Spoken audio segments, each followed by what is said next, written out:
안녕하십니까. 김민수의 빨간펜 시간입니다. 일단 오늘은 또 역사적으로 3,000포인트를 찍었지만 안착은 못합니다. 그만큼 살짝 내일 미국 관련된 또 조지아 선거에 따른 좀 부담감도 있지 않나 생각은 들고 있는데, 그럼에도 불구하고 3,000포인트 시대를 열었다는 데 의미를 둬야 될 것 같고요. 그럼 3,000포인트가 뭐가 중요합니까? 내 계좌가 3,000포인트에 맞게 움직여야 되겠죠. 그런 쪽에 대한 변화들 계속 저희 빨간펜 시간에서는 그에 맞출 수 있는 종목들 계속 소개하면서 보조를 맞출 수 있도록 최선을 다하도록 하겠습니다. 그와 함께 이제 오늘 바라봐야 될 빨간펜 시간에서는 일단 또 실적 얘기입니다. 실적과 관련된 부분의 올해 변화들 한번 체크를 해보고요. 그에 따라서 실적을 충분히 어떤 주가와 함께 연결할 수 있는 종목들은 무엇일까? 이 부분을 한번 포인트를 맞추면서 어떤 내용을 꾸려보도록 하겠습니다. 자, 가장 먼저 눈여겨볼 수 있는 부분들이 올해 상장사 실적에 대한 전망치인데요. 전망치는 밝습니다. 지금 현재 지난번에도 잠깐 언급을 작년 말에도 드렸지만은 올해에 대한 연간 순이익으로 보게 되면은 한 130조 원. 그래서 한 100조 원 이상 넘어갔던 때가 지금까지 한 두 번 정도 있었는데, 그때가 반도체가 힘을 입었을 때죠.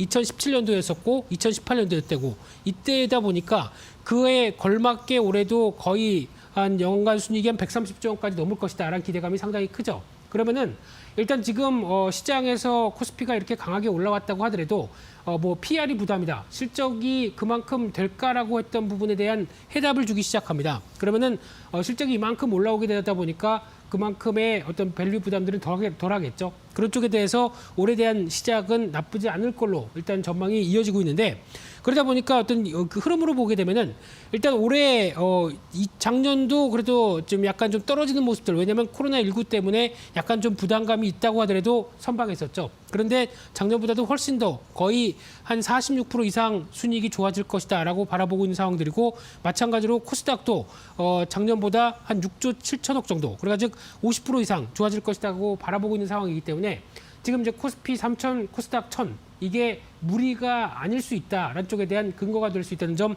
염두를 하셨으면 좋겠고요. 그와 함께 또 가장 중요한 부분들은 반도체입니다.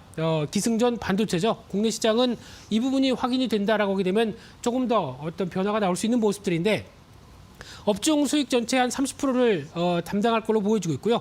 게다가 반도체 순이익이 한 42조 원, 반도체를 제외해서 한 87조 원. 그러다 보니까 일단 반도체 흐름들이 얼만큼 시장에 영향을 끼치는지 체크를 해야 될 것 같고요. 그러면은 결론적으로 말씀드리게 되면 반도체 종목 없으면 안 되겠죠. 그러다 보니까 계속 강조드리는 것처럼 반도체 관련된 삼성전자, SK하이닉스를 못 사겠다라고 하게 되면 그에 따른 대체적인 모습들, 소부장 쪽이죠. 이쪽도 꾸준히 관심 갖고 종목을 늘려가는 게 맞겠다라고 보시는 게 확인된다고 봐야 될 것 같고요. 게다가 또 반도체 수출액 관심 있게 또 보셔야 될 것 같은데, 그런 쪽으로 보게 되면 반도체 수출 추이를 보게 되면 지난번에 2017년도, 18년도 반도체 슈퍼 호황이다라는 쪽에 걸맞게 지금 수출 추이도 보시게 되면은 빠르게 증가세가 나오고 있습니다. 그래서 이 부분이 확인이 돼서 오히려 이 정도 부분까지 아마 이 정도쯤 와 있다라고 볼 수 있겠죠. 그런 쪽의 흐름들까지 올해 확인이 되기 시작한다라고 하게 되면 시장에 대한 분위기 나쁘지 않습니다. 그런 쪽에 포인트를 맞추시되, 아마 지난번과 다른 쪽은 지난번에는 메모리 쪽에 디램 쪽에 초점을 맞췄다라고 하게 되면 이번에는 비메모리 쪽이 조금 더 우세가 될 가능성이 높죠. 그래서 디램도 좋고 거기다가 비메모리까지 가세가 된다라고 하게 되면 이쪽에 나왔던 수출 증가세를 훨씬 더 능가하지 않을까로 바라보고 있는 게 지금 흐름이들이고, 또 이 주가가 지금 이를 반영하면서 움직인다라고 보시면 될 것 같고요. 그런 측면으로 보게 되면은 일단 주요 기업들의 실적 흐름들을 봤을 때 반도체 얘기만 드려서 죄송합니다. 하지만 나머지 종목들도 나쁘지 않을 걸로 보여지고 있는데, 대표적으로 삼성전자, SK하이닉스에서 SK하이닉스가 오히려 증가율이 더 높을 걸로 보여지고 있고요. 하지만 이제 증가율이다 보니까 20년도 작년 흐름들과에 대한 변화를 체크를 한다라고 하게 되면 기저효과가 분명히, 즉 작년에는 부진했는데 올해 더 좋아지는 모습들이 나온다는 쪽도 다 확인이 된다고 봐야 될 것 같고요. 그러다 보니까 대표적인 종목들 흐름을 본다고 하더라도 다 빨간색입니다. 특히 50% 이상 늘어나는 쪽이 현대차 눈에 띄고 있고요. 기아차, 마찬가지로 자동차 쪽 기대감이 높고, 현대모비스까지 자동차 부품들 쪽도 괜찮을 걸로 보여지고 있고요. 철강 쪽도 마찬가지고, 네이버도 네이버 관련된 플랫폼들도 잘 보셔야 되겠죠. 올해도 여전히 성장한다. 근데 주가는 좀 많이 쉬었다라고 하게 되면 변화가 나올 가능성이 높겠죠. 이런 쪽도 눈여겨보시면서 대응하시는 게 맞겠다고 봐야 될 것 같고요. 게다가 LG화학, 삼성 SDI. 근데 LG화학은 지금 가장 또 고민의 하나가 LG 에너지 솔루션이 이제 또 IPO를 통해서 따로 떨어져 나가는 분위기죠. 그러다 보니까 제가 보기에는 LG화학은 매매에 대해서 조금 어떤 앞으로의 변화를 확인하고 대응하는 게 더 좋지 않을까라는 쪽이다 보니까 오히려 삼성 SDI, SK 이노베이션으로 몰린다라는 부분들이 지금 시장의 현 팩트가 아닌가 생각이 들고 있고요. 그와 함께 또 중요하게 보셔야 될 부분들이 그러면 그 밖에 실적 호조가 예상되는 기업들이 무엇일까라고 쭉 찾아보게 되면 대표적으로 SK가 눈에 띕니다. 최근 오늘 고가를 좀 돌파하기 시작하죠. 그러면서 SK 관심 있게 보셔야 될 것 같고요. 특히 투자형 지주사 쪽에서 이제 CMO 성과가 바뀐다는 관점 쪽에서 눈여겨보셨으면 좋겠고요. 그 밖에 종목을 보게 되면 철강화학이 나옵니다. 현대제철, 롯데케미칼. 당연히 실적에 대한 기대감이 높다고 봐야 될 것 같고요. 그 밖에 또 최근에 이어지는 녹십자 같은 경우도 실적 자체가 좋아질 걸로 보여집니다. 그러다 보니까 물론 주가가 올랐다고 하더라도 실적에 대한 변화가 나온다라고 하게 되면 거의 관심 있게 봐야 될 대표적인 섹터라고 봐야 될 것 같고요.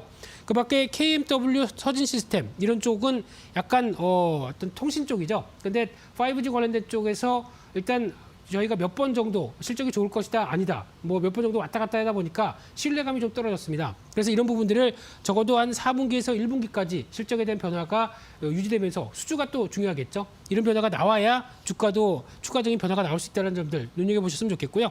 그 밖에 엔터주들 나오고 있고 넥센타이어, 세진중공업 관련된 쪽, 만도, 자동차 관련된 쪽에 대한 분위기도 나쁘지 않을 것이라고 보여지는데 하지만 살짝 주가가 오히려 올해 실적이 좋아지는 것 대비해서 못 가는 모습들이 나왔다는 부분들 대표적인 SK라든가 뭐 신세계 그리고 또 세아베스틸, 넥슨타이어, KH바텍 이런 쪽도 한 번쯤 눈여겨보셔야 되겠죠. 주가가 그만큼 못 올랐기 때문에 그에 따른 반응들이 조금 더 확대되지 않을까라는 점들도 한 번쯤 체크하시면서 보셨으면 좋겠고요. 그와 함께 또 눈여겨보셔야 될 게 그러다 보니까 이제 유동성 장세에서 이제 실적적으로 넘어간다. 특히 유동성 장세는 올해 한 해 내내 얘기가 나올 부분들인데 실적까지 겸비돼 있다라고 하게 되면 주가에 대한 탄력들은 계속 관심 있게 보셔야 된다라는 쪽으로 보셔야 될 것 같고요. 게다가 말씀드렸던 것처럼 실적은 계속 좋아지는데 주가가 상대적으로 덜 반영됐다라고 하게 되면 이 부분도 포인트를 보시면서 포트폴리오를 짜셔야 되는 게 좋겠다라고 말씀드리는데요. 그러면 또 종목 나와야 되겠죠. 오늘도 두 종목 쪽에서 가장 먼저 관심 종목으로 봐야 될 부분들은 카카오입니다.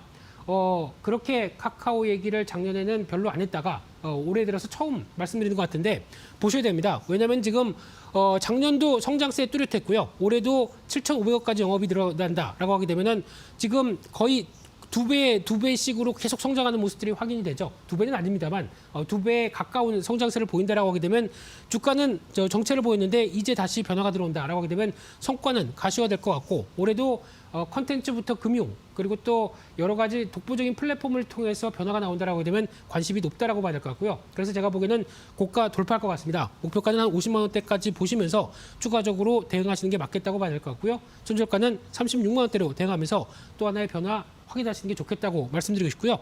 또 하나 두 번째 종목으로는 에코마케팅이라는 종목인데 마찬가지로 지금 확장세 계속 이어지는 가운데 지난 기관의 매수세 얘기도 잠깐 한번 드렸었지만은 올해도 또 추가적으로 성장할 것 같습니다. 마찬가지로 약간 성장주의 개념으로 바라볼 수 있는 상황들인데 그래도 주가가 많이 좀 조정을 받았다가 이제 저점에서 턴하기 시작하는 모습들이죠. 거기다가 가장 중요한 거는 주주 친화적인 정책들이 가장 저는 마음에 듭니다. 그러다 보니까 이런 부분들을 통해서 실적이 잘 나면은 마인드가 이런 쪽에 변화가 나오면서 실적도 끌고 간다라는 쪽도 눈여겨보실 수 있을 것 같고요.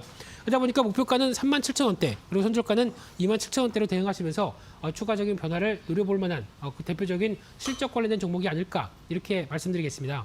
그래서 오늘은 전반적인 국내 기업들의 올해 예상 실적과 함께 변화가 갈 요인들 한번 체크를 해봤고요. 올해도 계속 실적이 좋은 종목들은 추가적으로 주가도 강할 겁니다. 이런 쪽에 대한 변화도 확인하면서 대응하시는 게 좋겠다고 말씀드리겠습니다. 그래서 오늘 준비한 내용들은 여기까지서 마치고요. 또 내일 이 시간에 다시 찾아뵙겠습니다. 감사합니다.